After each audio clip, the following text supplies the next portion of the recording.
Dan hari ini tepat pada tahun baru 2020, yang mana saat Lee Kun merenung tiba-tiba waktu seketika berhenti. Lee Kun menduga Lilim pasti sedang melintas dan menuju kerajaan Korea.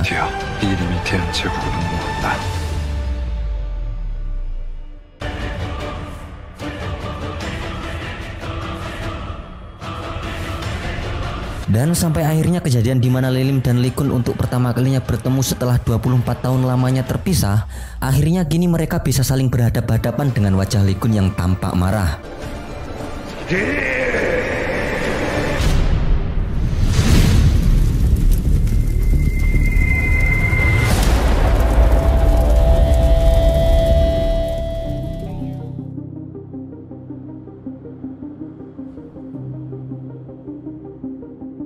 내가 여기 며칠을 잠복했는 줄 알아? 저번에 나한테 물었지. 나 어디까지 가 있냐고. Dimulai dari scene di mana Kang Shin Jae makan di kedai langganannya bersama Tae-ul. Di sela-sela dia makan, tiba-tiba Tae-ul pun menghampirinya. Tae-ul masih membahas tentang perjalanan fiksi ilmiahnya berupa keluar masuk dunia paralel. Mendengarnya, Shin Jae lalu buru-buru bergegas pergi, namun oleh Tae-ul pun dihentikan. Tae-ul memberitahu Shin Jae bahwa Lee Sang-du masih hidup. Tae-ul menjelaskan bahwa Lee Sang-du tidak bisa ditemukan karena dia bersembunyi di dunia lain.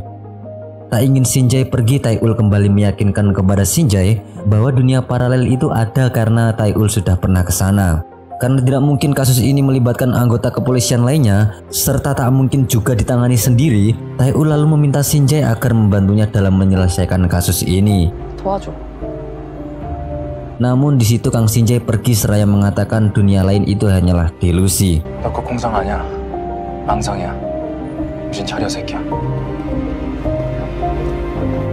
Sementara di tempat lain, Jo Young yang menyamar sebagai Yoon Sup, kebetulan semua anggota keluarganya tengah berkumpul untuk sebuah acara keluarga. Di situ Jo Young didandani oleh ibunya Yoon Sup. Di sela-sela itu, Kabi adik Yoon Sup datang dan memandangi wajah kakaknya itu.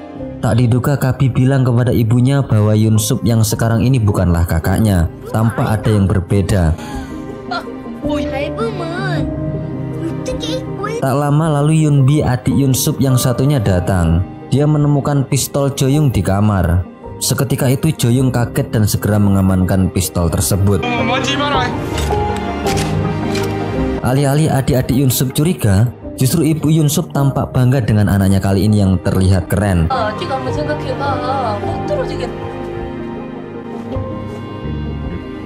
Sementara di kerajaan Korea sebelumnya, Lee Kun sebagai raja memberikan sambutan kepada para pejabat dalam rangka acara tahun baru 2020. Pidatonya disaksikan oleh seluruh rakyat. Yoon Sup yang melihatnya pun tampak begitu terkesima melihat Lee Kun yang sangat keren saat berpidato. 2020년 국민 여러분의 모든 걸음과 모든 시간을 응원하고 새해 복 많이 받으십시오. Setelah berpidato, Yoon Sup lalu mendapati pesan suara dari detektif Kang utusan Jo Young. Tentu saja itu adalah pesan suara dari detektif Kang perihal informasi mengenai Luna kembaran Tae-ul. Yoon Sup dan Lee Kun pun mendatangi detektif Kang. Scene berpindah pada Luna yang memberi makan kucing. Luna berterima kasih kepada kucing tersebut karena dia meminjam nama kucing tersebut dan kini nama Luna tercatat pada daftar kepolisian. Oleh karenanya Luna memberikan makanan kepada kucing tersebut sebagai tanda terima kasih.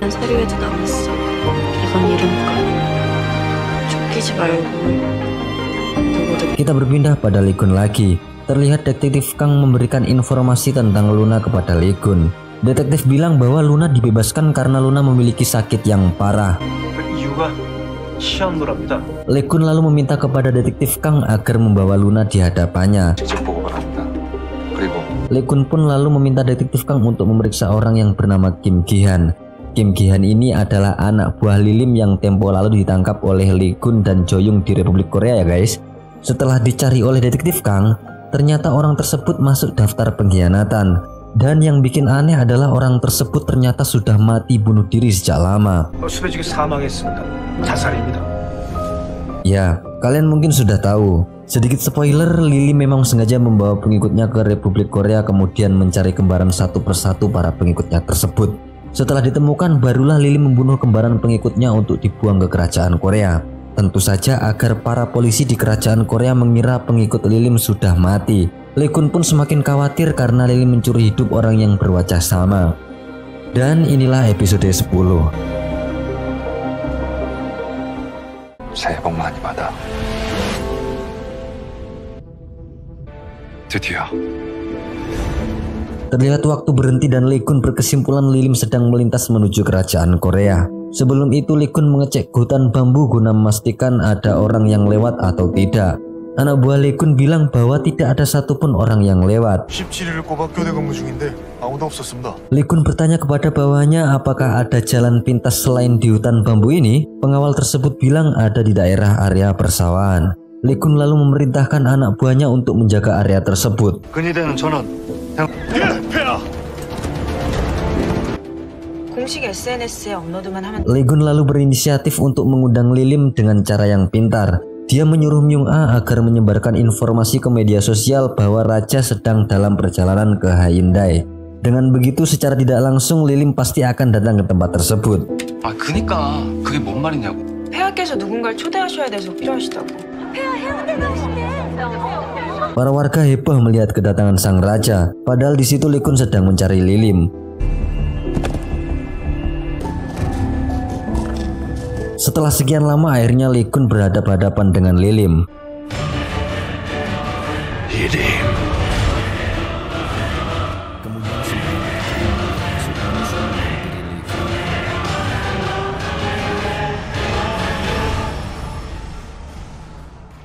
Lee Kun menginstruksikan kepada anggota keamanan agar membunuh Lilim.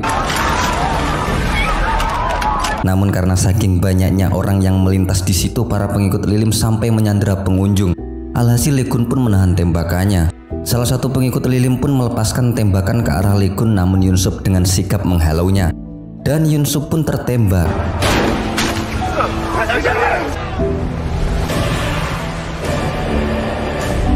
Lilim lalu pergi dengan pengikutnya sembari menggoreskan pisau ke leher beberapa pengunjung. Lee Kun tampak sangat marah. Di situ ia menyuruh agar para keamanan mengumpulkan informasi pada CCTV untuk menemukan jejak Lilim.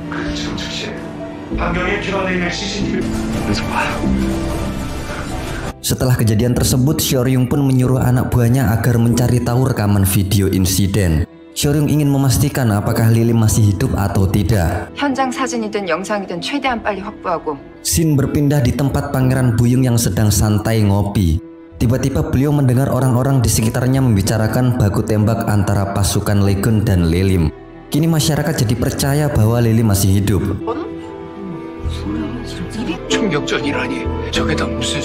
Kemudian adegan berpindah pada Yun Sup yang terbaring di rumah sakit. Untungnya dia memakai rompi sehingga peluru tidak masuk lebih dalam ke tubuhnya. Namun akibat tembakan tersebut membuat tubuhnya mengalami cedera ligamen. Lee Kun menyuruh dokter pribadinya agar merawat Yun Sup dengan baik. Yun Sup mengatakan bahwa dirinya melakukan hal tersebut karena Jo Yung menyuruhnya agar melindungi raja dengan sekuat tenaga.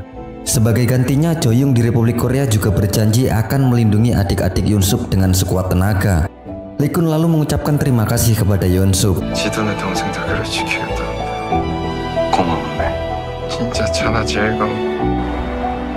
Scene berpindah pada Lilim, tampak dia sedang masuk di terowongan yang sepertinya itu adalah markasnya di kerajaan Korea.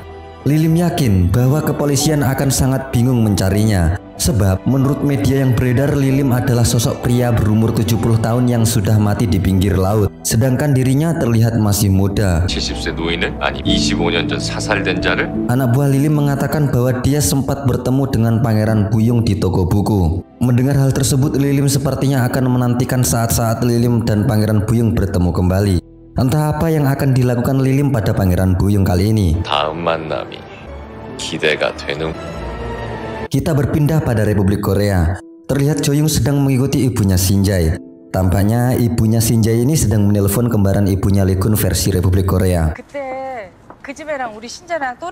Jo Yung lalu flashback pada saat dirinya berada di istana kerajaan. Di sana dia juga sempat melihat kembaran ibu Shinjae yang bertugas di istana.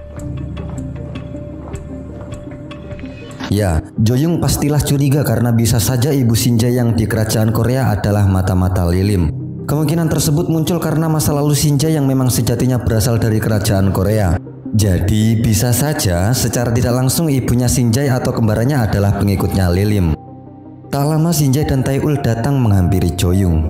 Shinjai sempat kesal melihat Joyung, namun Tae-ul meredamnya. Mereka sedang berdiskusi memecahkan masalah tentang kasus Lee Sang-do dan pelaku lainnya yang hilang dari Republik Korea. Di situ Tae-ul masih belum tahu tentang asal-usul Kang Shinjai yang sebenarnya dari kerajaan Korea.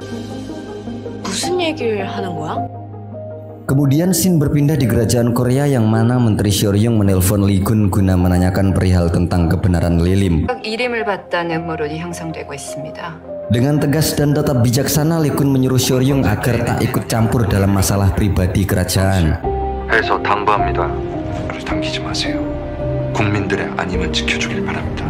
Mendengar hal tersebut, Seoryung tampak menyimpan wajah geram di situ. Sementara di tempat lain atas anjuran Lee Gun, sekretarisme ini sedang melaksanakan pers kepada wartawan.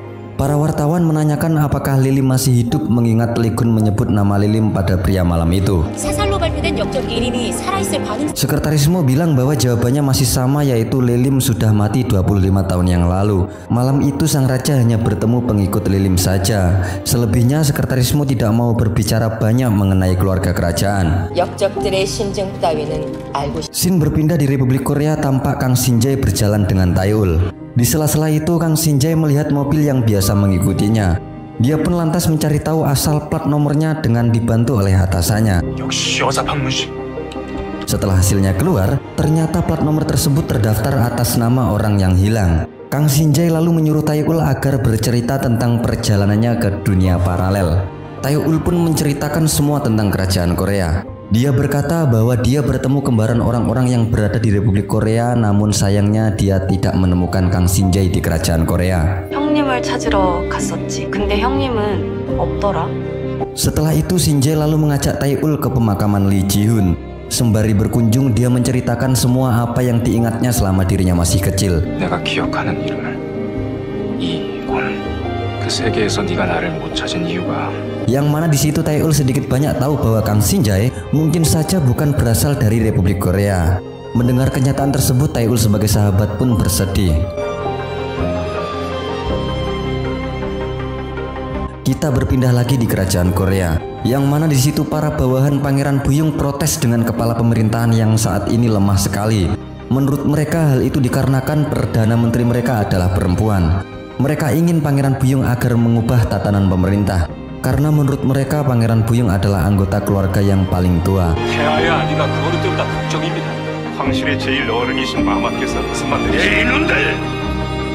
Mendengar semuanya, lantas Pangeran Buyung pun menolak dengan tegas usulan bawahnya. Menurutnya dia tidak mempunyai wewenang apapun meskipun dia termasuk anggota kerajaan.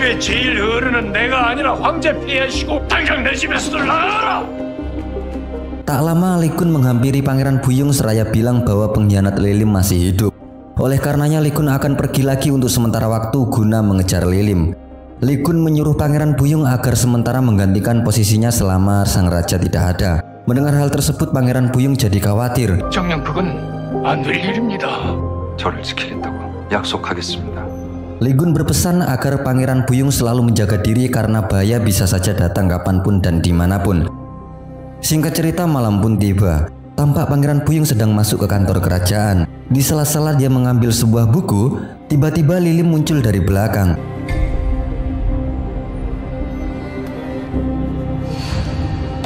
Pangeran Buyung pun kaget melihat kondisi Lilim yang tak menua. Pangeran Buyung sudah tidak bisa menghindar lagi dari Lilim sebab Lilim sudah membunuh para penjaga istana. 거긴 누구 없는가? 제가 오는 길에 다 뵌 것 같습니다. Lilim pun menjelaskan kedatangannya ke situ ternyata hanya untuk mengambil cincin lamanya yang tertinggal.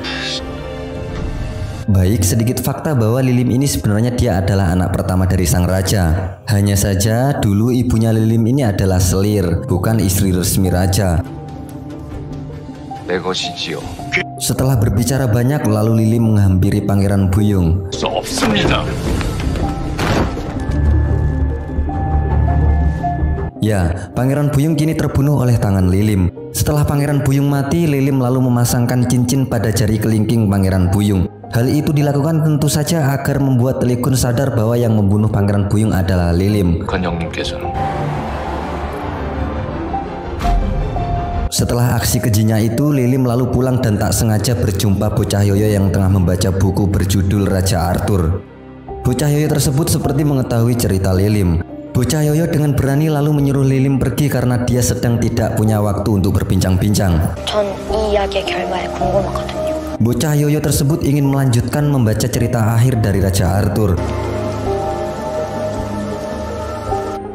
Scene berpindah di Republik Korea, terlihat Taeul menghampiri Joyung. Joyung lalu berkata bahwa Raja Lee Kun sangat menginginkan Taeul sebagai ratu kerajaan. Joyung lalu memberi pertanyaan jika nanti Taeul bersedia menjadi ratu, apakah dirinya bersedia menutup dua dunia, mengubur ingatan dan masa lalunya selama di Republik Korea dan menjadi penghuni kerajaan Korea selama-lamanya. 것을 버리고 두 세계를 비밀에 붙이고 대한제국의 황후가 될 수 영원히. Ia tak tahu apa yang bisa diperbuat, sebab dia sendiri mempunyai ayah yang sangat dicintainya. Namun di sisi lain dia juga sangat mencintai Lee Kun. Oke, balik lagi ke kerajaan Korea. Lee Kun yang sedang berpikir keras, tiba-tiba Sekretaris Mo menghampirinya. Sekretaris Mo menangis seraya mengatakan bahwa Pangeran Buyung telah meninggal.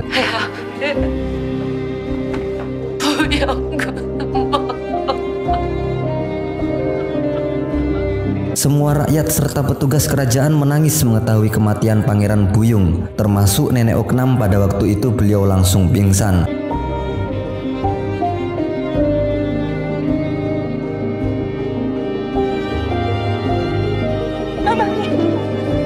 Mamanya.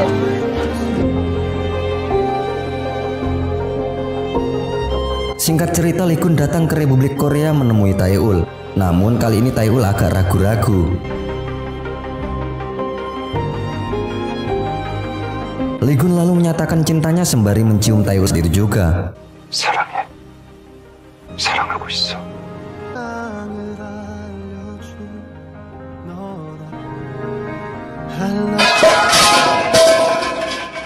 Lee Kun memberikan bunga, setelah itu ia kembali pergi dan episode 10 pun selesai.